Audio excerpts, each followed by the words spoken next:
For more on this, joining me now is Daniel Serwer. He is a senior fellow at the Middle East Institute. Great to have you here with us on TRT World. Let me begin with the big question here, because there's a lot of speculation going on about whether or not Russia is really interested in securing a peace agreement. Because remember, it was Russia that proposed the first round of direct talks, but ended up sending a junior level delegation. And now, again, it's Russia proposing a second round of direct talks. So the question is, can Russia be trusted?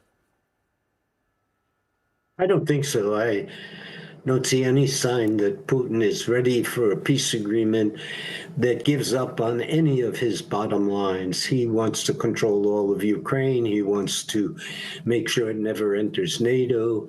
He's got all sorts of demands that the Ukrainians can't possibly fulfill, including continuing to occupy a good part of Ukraine. There's no indication that he's serious. So what do you think the future holds for this conflict?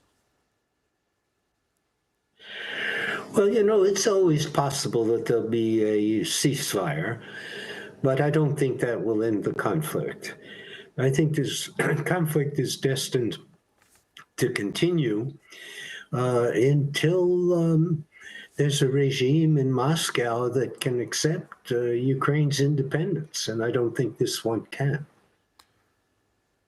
So do you think we might see a different Donald Trump, especially when we talk about his approach towards the conflict in Ukraine? Because when he assumed his presidency, his second term in the White House, many said that he is approaching this whole situation in a way which many would perceive friendlier to Russia or Vladimir Putin.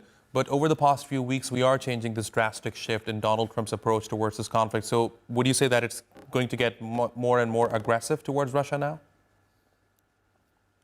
I doubt it. I think Trump, for whatever reasons, and I don't know the reasons, is completely committed to the Russian view of this conflict, and he won't do anything serious to prevent Russia from continuing. Sanctions could make a big difference. Some more long-range weapons to Ukraine could make a big difference. He's been unwilling to consider those propositions. He keeps on postponing and postponing. He shows no interest in being truly helpful to Ukraine. And Daniel, before I let you go, what do you think will be the role of the European Union in all of this?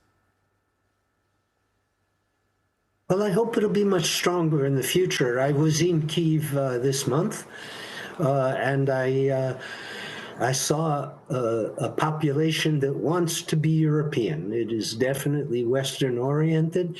I think it would be a great asset economically, militarily, and politically for Europe to have Ukraine as a member of the European Union. And frankly, I think it would be an asset for NATO for Ukraine to be a member. Daniel Serwer, fascinating insights. Thanks very much for joining me here on TRT World. Really appreciate your taking out the time.